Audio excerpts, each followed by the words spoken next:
Saludos amigos, bienvenidos nuevamente a Edición Nocturna. Soy Miguel Guerrero y estoy muy encantado de estar nuevamente con ustedes en sus hogares. En la noche de hoy vamos a tratar un tema sumamente importante, que nada tiene que ver con la situación política electoral que está sufriendo la República Dominicana. Vamos a hablar de otra cosa que puede producir mucho dolor, que es la economía. Vamos a hablar de las recomendaciones que el Fondo Monetario Internacional le ha hecho al gobierno dominicano para preservar la estabilidad macroeconómica que el país ha disfrutado en los últimos 10 o 15 años. Y para ello contamos con la muy grata presencia de tres destacados economistas: el licenciado Alexis Martínez Olivo, quien es decano de la Facultad de Ciencias Económicas de la Universidad Autónoma de Santo Domingo; el licenciado Rafael Espinal, coordinador de la carrera de Economía del Instituto Tecnológico de Santo Domingo, INTED; y el licenciado Juan de Rosario, director del Instituto Socioeconómico de la Universidad Autónoma de Santo Domingo. Gracias, caballero, por aceptar nuestra invitación. Gracias. ¿Qué significan realmente esas recomendaciones del Fondo Monetario? ¿Significa que la economía dominicana no está bien conducida? Porque lo que he leído es que el fondo garantiza que en el país hay un desempeño económico bastante eficiente, ¿no? Eso es lo que he leído. ¿Cuál es la opinión de ustedes con relación a eso? Bien. Buenas noches, a todo este público que habitualmente nos sigue. Miguel siempre trayendo estos temas tan edificantes para la población y buscando personas del área de la academia que tenemos siempre la vocación de llevar luz a la población. Yo creo que Miguel es un educador nato también, Miguel. Siempre lo vemos en la noche y vemos ese afán por traer. No tengo la culpa. Sí, yo acompañado honorablemente de dos distinguidos economistas, nosotros en nuestra condición de decano de la Facultad de Ciencias Económicas y Sociales de la Universidad Autónoma de Santo Domingo, siempre le estamos dando una mirada a esos temas económicos, ya sea desde el punto de vista personal, profesional, pero también a través de las diferentes instancias que tenemos en la universidad. En el caso de la UAS tenemos el instituto y tenemos la Escuela de Economía. Y esos temas, como ese informe del Fondo Monetario Internacional, para nosotros revisten mucha importancia, porque sabemos que antes cuando se hablaba del fondo, Miguel, siempre la gente se aterrorizaba y porque habían unas situaciones coyunturales que pasaron.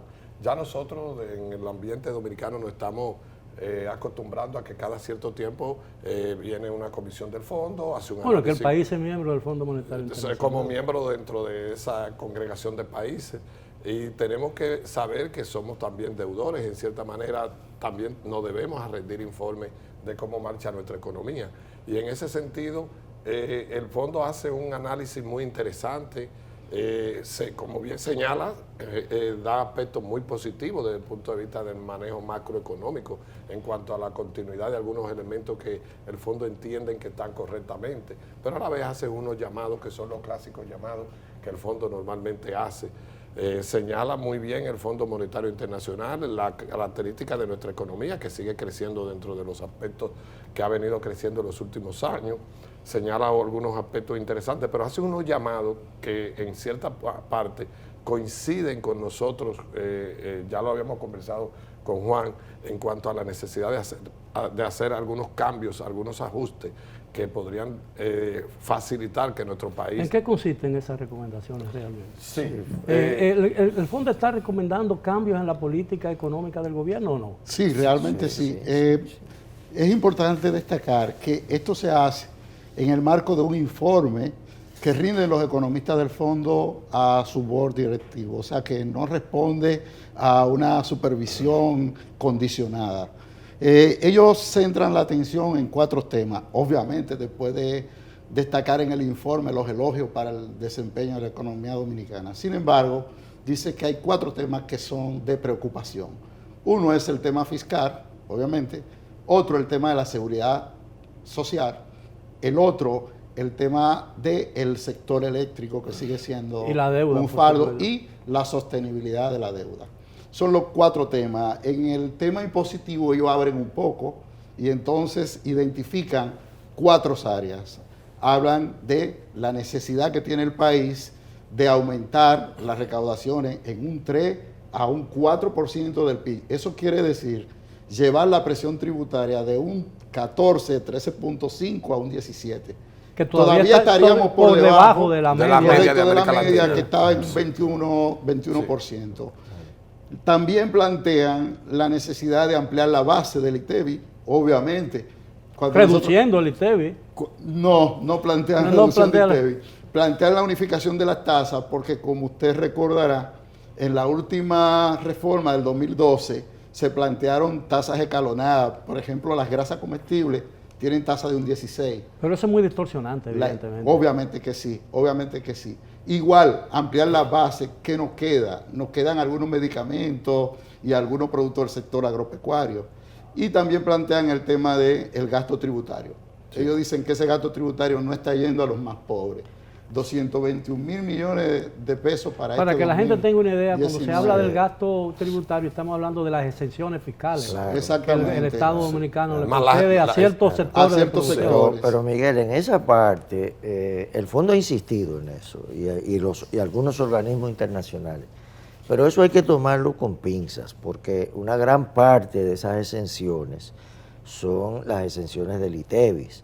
Y el grueso son las exenciones del ITEBI. Otra parte es las exenciones al sector de zona franca, y eso es un arma de doble filo. Al sector hotelero también. Al sector hotelero, pero muy sensible en el caso de las zonas francas, porque las zonas francas hoy día tienen una alta competencia en todo el mundo, no solamente en América Latina, sino que las zonas francas nuestras, el sistema de zona franca nuestro tiene que competir contra el sistema de zona franca que en muchos lugares están dando no solamente incentivos, sino exenciones, sino incluso financiamientos de bajo. Pero se entiende que es muy peligroso o muy preocupante la posibilidad, por ejemplo, que se eliminen las exenciones a la producción de zona franca, pero no a las utilidades de la actividad económica. Es decir, yo tengo una empresa y me gano 10 millones de dólares, bueno, yo estoy obligado a pagar impuestos de esos 10. No voy a gravar la actividad económica, pero sí puedo gravar a los inversionistas que redistribuyen utilidades, sí deben ser gravadas, pero cuando son empresas de zona franca cuya matriz es extranjera y repatrian las utilidades, normalmente en el mundo el sistema de zona franca las exonera del pago de los impuestos locales. Claro, pagan los impuestos en su lugar de origen. No puede haber doble tributación. Pero el fondo plantea de una manera prácticamente que insiste en la reestructuración fiscal. Y llama la atención sobre el tema de lo que llaman el espacio fiscal que se le está agotando a la economía dominicana para seguir endeudándose, porque estos temas están vinculados. Si hay déficit eléctrico, el Estado tiene que transferir el subsidio. Si hay un exceso del gasto público, el Estado entra en déficit, tiene que endeudarse. Entonces, el fondo plantea, bueno, para atender esa demanda social tiene que haber una reestructuración fiscal. Y ese es el elemento. Si hay que mejorar el sistema de seguridad social, que es otra de las recomendaciones que hace el fondo, necesariamente también tiene que ser dentro de un pacto fiscal. No hay duda de que el ITEBI es un impuesto regresivo, ¿no? Porque los sectores menos pudientes, los sectores de más bajo salario, consumen prácticamente todos sus ingresos en consumo. No ahorran, y entonces todo lo que consumen está recargado por el ITEBI. Vamos a hablar de ese tema cuando regresemos después de esta primera pausa. Continúen por favor con nosotros en Edición Nocturna.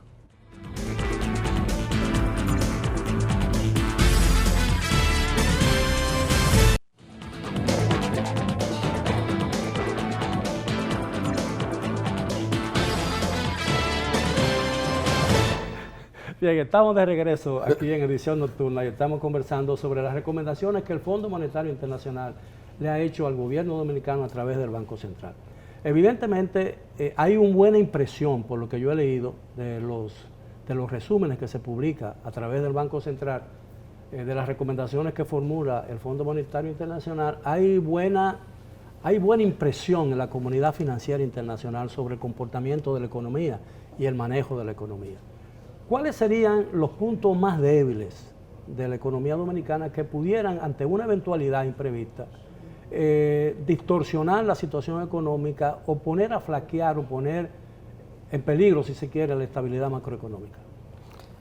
No sé Bueno, si- nosotros hemos hecho unos ejercicios allá en la universidad, en el INICE, y sigue siendo preocupante el tema de la sostenibilidad de la deuda, con un elemento que se agrava ahora, y es la situación por la que está atravesando el mundo como resultado de la crisis, la guerra comercial entre China y Estados Unidos, que ha tenido una repercusión muy negativa sobre el tema del financiamiento internacional, con el tema este de la curva invertida. Recuerde que nosotros vamos a necesitar recursos el año que viene, pero vamos a ir a un entorno de bajo plazo. ¿Qué significa eso, que vamos a necesitar recursos el año que viene? Sencillamente nuestras finanzas este año van a quedar cortas. Nosotros hemos hecho estimaciones sobre las recaudaciones. 390.000 millones al mes de julio, de 689. Ya hemos agotado el 56%. Es decir, que puede haber un déficit presupuestario. Claro, obviamente lo va a haber, el 2%. Pero el presupuesto no contempla un déficit. Sí, contempla un déficit. Pero va a ser mayor. Exacto, va a ser cerca mayor. de un 2% del PIB. Va a ser un 2%. No, Y usted va a tener sectores como el sector eléctrico, que se le asignaron 29.000 millones y va a cerrar el 35, por lo que vamos. Sí. Entonces, con esa situación de presión interna por recursos y un entorno internacional adverso, porque ahora vamos a tener que colocar bonos soberanos a altas tasas y a corto plazo, porque eso es lo que pinta el escenario. Y para una persona que está buscando recursos son dos variables totalmente O lo toma o lo deja, ¿no? que impactan de manera adversa. Ese es uno. Otro, el tema de la seguridad social. Nosotros no sabemos cuál es el límite de un sistema de seguridad social que real y efectivamente lo que menos tiene es seguridad social. O sea, ¿hasta dónde va a llegar esto? Y yo creo que eso hay que encararlo más temprano que tarde. Y obviamente el tema de impositivo. El gasto no se menciona porque al parecer eso está bien. Sin embargo, nosotros creemos que es por donde hay que comenzar. Por donde hay que comenzar. Sin embargo, no se menciona. Ahora, ¿a qué ustedes atribuyen el hecho de que haya resultado tan difícil conciliar intereses para llegar a una reforma fiscal? Porque aparentemente los resultados riñen con la opinión que uno escucha, incluso de los sectores que podrían resultarse más afectados. Nos hablan de la necesidad de un pacto, pero está contemplado el pacto fiscal en la Estrategia Nacional de Desarrollo, que es una ley de la República. Sí. Claro, pero fíjate, la experiencia del sector privado es que normalmente todas las reformas fiscales han conllevado un aumento de tasas más que una reforma estructural de la economía. El fondo, por ejemplo, en su informe, llama la atención sobre la necesidad de hacer una reforma completa, una reforma estructural, por los efectos regresivos que tú señalabas que tienen algunos impuestos. Por ejemplo, el ITEVIS, con una tasa del 18%, es un impuesto que afecta directamente a la población de menores ingresos, los quintiles que tienen menos capacidad de responder a esas altas tasas. El tema de la evasión fiscal y la gran forma en que las empresas, a través de la informalidad, evaden el ITEVIS y evaden el impuesto sobre la renta. Entonces, un pacto fiscal conllevaría una reforma estructural que hay sectores que francamente se resisten y le temen a esa nueva estructura fiscal. A eso hay que sumarle, don Miguel, también el tema político, los costos políticos que tendría esa reforma, que necesariamente, y aprovechamos este escenario, este programa que están bien visto, nosotros de la academia siempre vamos a entender que es propicio el momento, ahora que se está entrando, inmediatamente pasen las primarias de los diferentes partidos políticos, de que haya que sentarse sobre la mesa a un gran pacto de país que vamos a hacer definitivamente con esa reforma fiscal, porque también hay un tema también de costo político y necesariamente para enfrentar el tema del déficit de la deuda que se proyecta en cerca de un 2% para el 2020 igual, necesariamente va a haber que sentarse. Ahora, la verdad es que la fórmula que se han ensayado en países en desarrollo o países como la República Dominicana, no del tercer mundo, para estabilizar la economía y eliminar las distorsiones que existen en ella, no han dado resultados. porque tienden más bien a echar a un lado las necesidades de una parte importante de la población y a desechar programas de carácter social que son esenciales para, por ejemplo, garantizar la paz social, la paz laboral, por otro lado. Entonces, países como el nuestro tienen una gran disyuntiva, ¿no? ¿Qué hacer, por ejemplo, si preservar solamente, si lo más importante o el fin de la economía, de la política económica es preservar una estabilidad económica que si bien tiene muchas ventajas sin lugar a dudas y permite el crecimiento de la economía, o resolver directamente los problemas de una parte de la población? Yo pienso que a los diseñadores de política que cuando son políticos de verdad y tienen sensibilidad social, esto debe representar un gran dilema, ¿no? ¿Qué hacer? Porque cuando Carlos Andrés Pérez intentó hacer eso con un cambio y un giro, el resultado lo conocemos. Cuando Macri ha tratado de hacer eso, el resultado lo conocemos. Que estamos volviendo al kirchnerismo otra vez, y cuando las experiencias recientes o pasadas del Perú. Es decir, ¿qué debemos hacer con la economía? Ese yo creo que es el gran problema. Bueno, ahí el Fondo Monetario tiene su receta. El fondo tiene su receta y no va por la parte social. Precisamente. Aunque el fondo en ese informe sí reconoce, Miguel, y yo creo que en eso hay que reconocer, en los últimos años ha habido una mejora de la condición social en muchos aspectos. Por ejemplo, el 4% de la educación ha favorecido una disminución de tasa de pobreza, incluso nutricional, en muchos lugares. Y eso hay que reconocerlo. Y la estabilidad económica es una condición necesaria. Tú puedes hacer política social, pero tienes que mantener esa estabilidad económica. El dilema que tú planteas es cómo hacer esas reformas para que vayan los más pobres. Y eso no hay receta. Y que no afecte los sectores productivos, porque no estamos en nada. Ahora, a veces uno es difícil, desde mi perspectiva del ego, resulta muy difícil a veces entender la dinámica y, diría yo, la racionalidad en cierta medida que recomiendan los organismos internacionales, porque a raíz de la crisis última financiera del 2008-2009, el Fondo Monetario Internacional y todos los bancos europeos recomendaron endeudarse, ¿no? Para estabilizar el consumo, para estimular el consumo. Y nosotros nos hicimos adictos al endeudamiento. Nos hicimos adictos. Como uno puede decir, como dicen los mexicanos, ¿y ahora qué hago? Fíjense que Macri pasó por esa receta recientemente y le ha salido muy cara.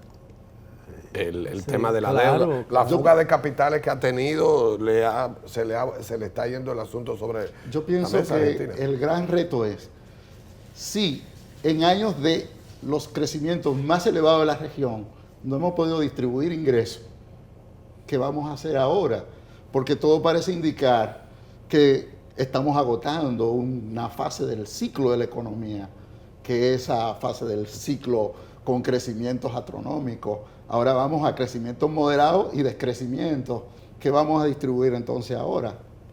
¿Cuál sería un crecimiento que no altere la estabilidad macroeconómica del país? ¿Estamos hablando de un 4, un 3,5%? No, nosotros hemos medido un potencial de 5. Sí. ¿Qué es el potencial en el crecimiento de la economía o de cualquier economía? Es la tasa de crecimiento mínima que impacta positivamente determinadas actividades de ellas mismas, como el empleo, por ejemplo, sin deteriorar o los factores de la producción, como ellos dicen, llámese tierra, trabajo, capital. Es un poco lo que usted decía hace un ratito, sin afectar los sectores productivos. Entonces, si nosotros seguimos creciendo por encima de ese potencial, nosotros estamos bien. El problema es distribución. El problema es que nosotros no siempre vamos a poder crecer a las tasas del 7%. Claro. Eso es, digamos, eso es una excepción, eso no puede ser.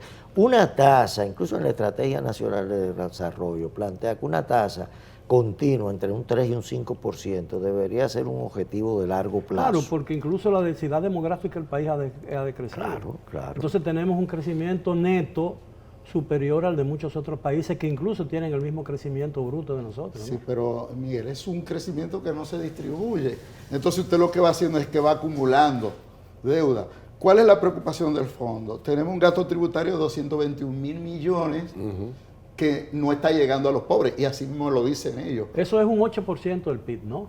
No, son 221,000 millones Eso es Estábamos hablando de de, cerca- si lo dividimos en tres, cerca de un entre 5 50, o que como 6. yo lo llevo, son 4, Un 5. 88. Es 2 veces del déficit, pero es 2 veces mínimo sí, el alrededor de un déficit 6%. presupuestario. Es un 6, Sí. es Sí, un 6. pero es mínimo 5 o 6. 2 veces, Dos veces el déficit presupuestario. Obviamente que sí. Pero esas exenciones, Miguel, yo insisto en que no pueden ser eliminadas todas. No, no, a todas. Lo que hay que hacer es reestructurarlas. No, una eliminación brutal puede causar daño mucho mayor que el que se intenta corregir, pero eso es un tema para el próximo segmento cuando regresemos después de la pausa.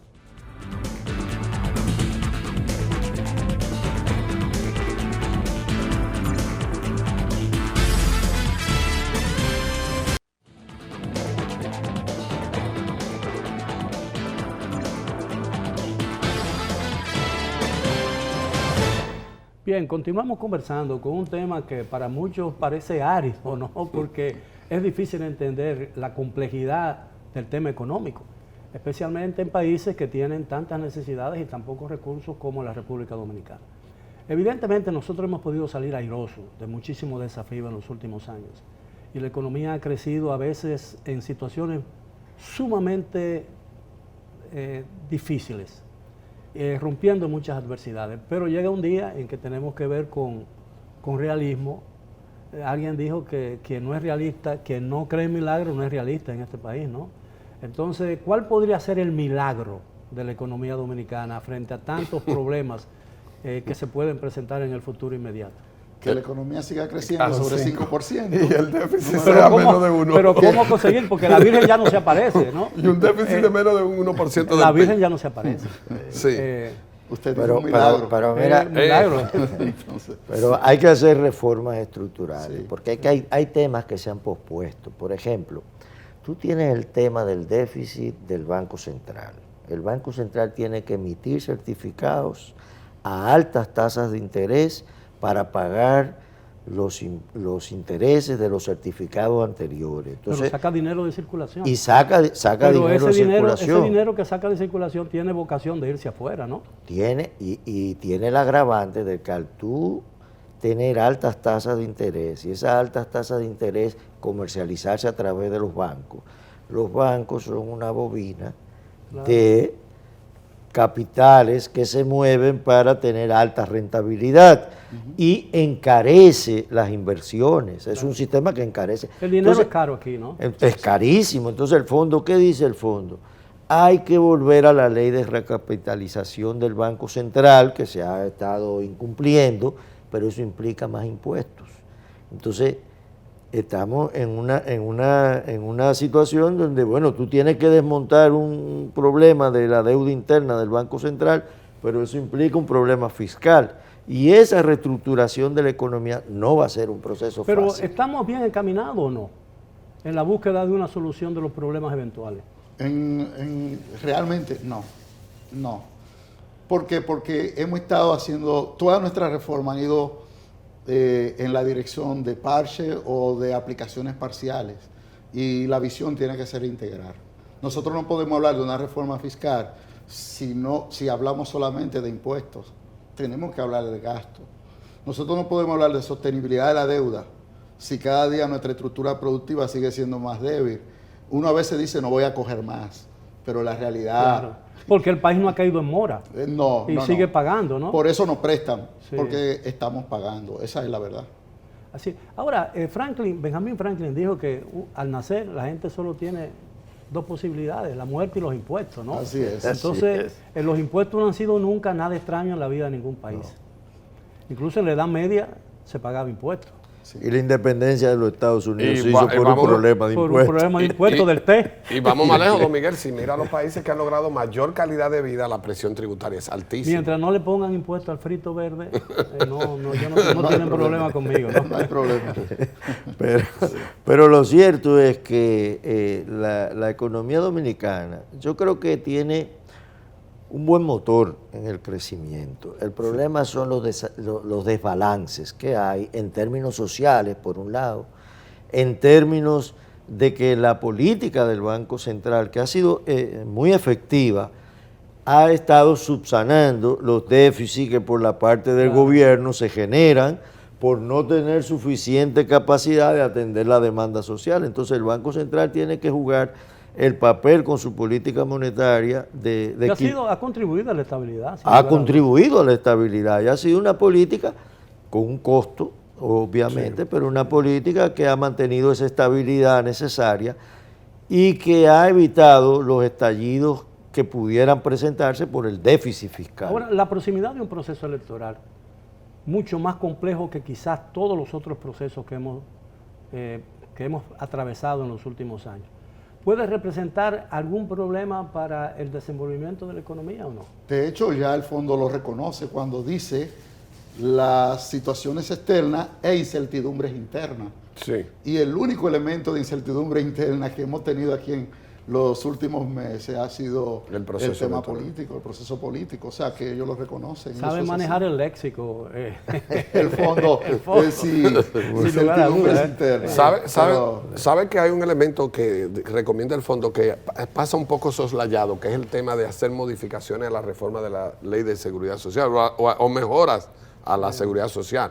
Nosotros hemos analizado mucho con el INICI allá en la universidad y nosotros creemos que no basta con una simplemente mejoría. El sistema de seguridad social de nuestro país y el fondo ya lo está dejando comenzar. Está viejo ya, ¿no? No, necesita reformas. Estamos hablando de una tasa de reemplazo de 25 o 24 para las jubilaciones. Estamos hablando de un gasto de bolsillo extremadamente alta en gran parte de la población. Entonces, no ha salido como se escribió en el librito en el 2001. Correcto. Entonces, el fondo ya comenzó a dar una alerta que no lo había hecho de manera así, tan explícita en ningún otro informe. Y ahí nos llamó mucho la atención, coincidimos. Lo único que le agregamos es que no solamente mejorías en el sistema, ahora, yo he sino escuchado reformas. Yo he escuchado alguna propuesta que dicen que se ha aplicado en otros países, en algunos con éxito, en otros ha sido un total fracaso. Es utilizar los dineros de la seguridad social para reemplazar el endeudamiento. Y eso puede resultar. ¿Cuál ha sido la experiencia en América Latina con relación a eso? Nosotros, con este sistema quedan pocos países ya aplicándolo. No creo que quedan 15, no quedan. Chile ha tenido una experiencia un poco interesante. En estos días trajimos con algunos elementos a favor. Tuvimos en la facultad nuestra al quien administró todo el sistema de Chile a principios de nuestra gestión. Nos estaba señalando las bondades de algunas obras de infraestructura que se ha podido avanzar gracias a que se ha podido aprovechar los temas de la vivienda. Han quedado algunos insumos, pero no ha sido la panacea. Tiene su riesgo cuando hay debilidades institucionales, usted lo sabe, y esa es parte también. No podemos hablar de usar esos fondos cuando no hay un sistema de garantía y un fortalecimiento en las instituciones que en nuestro país debemos de seguir avanzando hacia ahí. Y no hay garantía de retorno, ese es el problema. No, y el riesgo de que esos fondos de pensiones, ante una situación de devaluación de la moneda, hay el corralito se pueden volver lágrimas, porque una devaluación de la moneda deja prácticamente en ruina a todo el mundo. Entonces siempre ese riesgo está presente en el sistema de pensiones. Y fíjate, y el otro tema con la seguridad social es la gran informalidad. Toda la economía dominicana que está en el sector informal no tiene acceso, no tiene seguridad social, no sabe cuando llegue su vejez qué va a pasar. Son gentes que van a ser prácticamente despojos humanos que el Estado tendrá que cargar. Y va a haber más presión social sobre el gobierno. Por supuesto. Sí, es como si fuésemos posponiendo algunos. Ahora, los esfuerzos realmente para reducir la economía informal no han dado mucho éxito en el país. No, porque se han estado utilizando mecanismos de la economía formal y eso es una contradicción. Por ejemplo, el Estado libera 1.500 millones de pesos y lo coloca en el Banco de Reserva. Cuando el empresario informal va al Banco de Reserva y se trae un perfil de proyecto, tráeme tu estado financiero y hemos estado volviendo a lo mismo. Economía solidaria, que son los famosos bancos de solidaridad, obviamente los montos que se pueden gestionar por ahí son montos insuficientes. Ahora hablamos de la última exención hasta de impuestos sobre la renta. Hasta el sistema simplificado, si se quiere, de tributación para empresas hasta 5 o 8 millones de pesos. 8 millones de pesos. Es igual. No, más complejo, es todavía más complejo. Deja a la gran mayoría de Fuera. las actividades informales fuera. Sí. Yo pienso que ha habido un interés, pero las estrategias que se han utilizado han sido incorrectas. Sí, mira, y también en la parte de la formalización, tú tienes que en el impuesto sobre la renta, trata a todas las empresas igual, un 27% de impuesto sobre la renta, pero el impuesto a las personas físicas va escalonado. Si yo gano 35,000 pesos, yo estoy exento, sí. Y después me aplican un 15 y después un 25, pero en el impuesto de las personas jurídicas, o sea, de las empresas, el impuesto es un 27. Yo me gano 1,000,000 de pesos, en un pequeño salario, 270,000 pesos pagarle al gobierno. ¿Cómo yo me voy a formalizar? Yo trato siempre de ser informal, porque es un impuesto para un pequeño empresario, un colmado, un impuesto muy alto. Entonces eso tiene que tener impuestos diferenciados. La formalidad también implica un gasto administrativo muy grande. Correcto. Claro. Tiene que tener un sistema de contabilidad, tiene que pagar al final un CPA y todas esas cosas. Aunque está concebido en el nuevo régimen de simplificación que se ha establecido a través, básicamente empujado por el Ministerio de Industria y Comercio con la DGI, que eso, el tema ya de la contabilidad, todo eso irían a desaparecer, pero deja muchos sectores fuera, que es uno de los temas. Todavía estamos en prueba, no podemos decir tajantemente que ese sistema no va a dar resultados, sería muy aventurero dentro de nuestra... No, y además es un esfuerzo. Pero podemos decir, es un esfuerzo como dice Juan, que no hay las garantías todavía. Bien, tenemos que hacer una última pausa y desgraciadamente volveremos después de ella con la parte final del tema, porque creo que es un tema que para muchos puede resultar muy árido, pero es un tema sumamente importante porque de él depende la felicidad y la seguridad económica de la familia dominicana. Regresamos después de la pausa.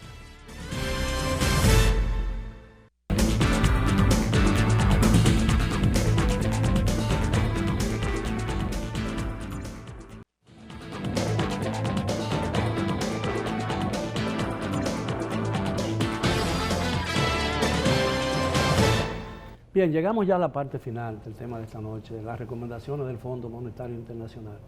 Hemos estado conversando con 3 destacados economistas dominicanos que representan a 2 de las más importantes, si no las 2 más importantes, universidades de la República Dominicana. Ahora bien, caballeros, yo veo que algunas de las cosas, uno de los grandes déficits que tenemos nosotros como nación y que se refleja mucho en el tema económico es la imposibilidad que a veces, lo difícil que a veces nos resulta ponernos de acuerdo en las cosas en que coincidimos.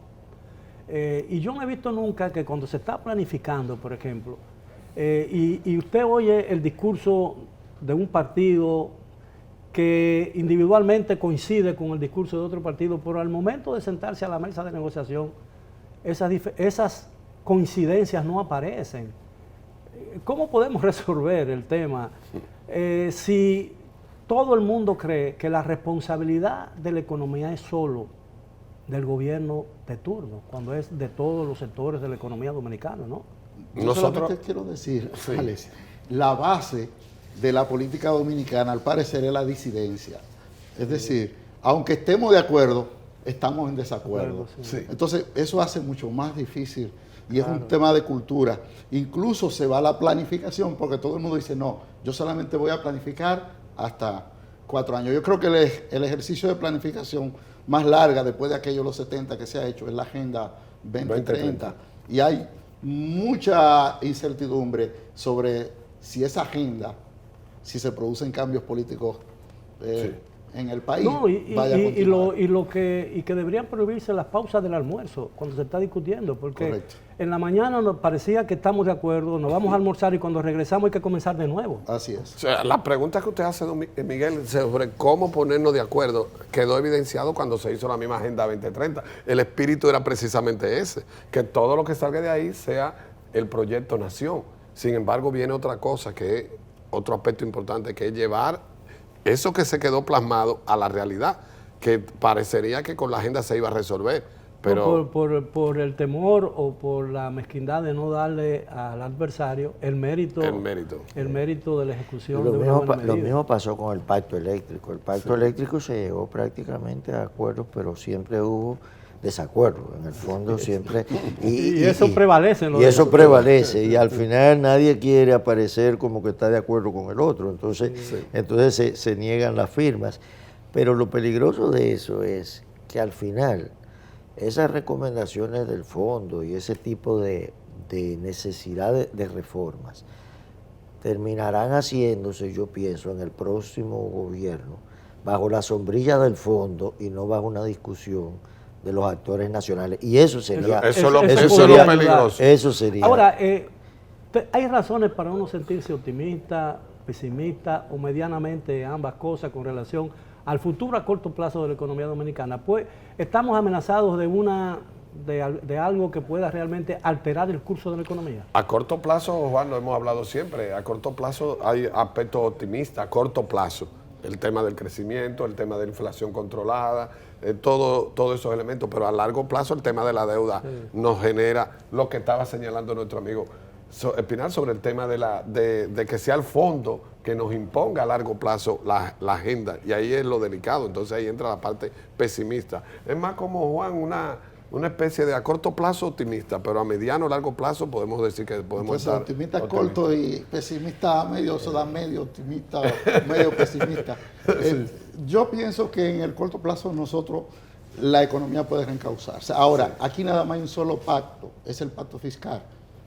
Yo me conformo con que le entremos a ese.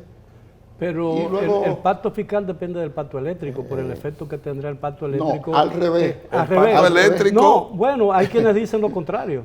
Bueno, Pero- nosotros pensamos que el pacto eléctrico es el que va a definir el de la seguridad social, Sí, el el eléctrico, del laboral. el laboral. Pero mira, yo soy optimista porque la economía dominicana en 50 y pico de años ha tenido solo 3 pulmonías, digamos, en el 84, en el 90 y en el 2003. Y la hemos superado. Sí, y 2 de ellas fueron simples resfriados, ¿no? Claro, y simple resfriado. Y además, esta no es la República Dominicana del 66 ni del 70.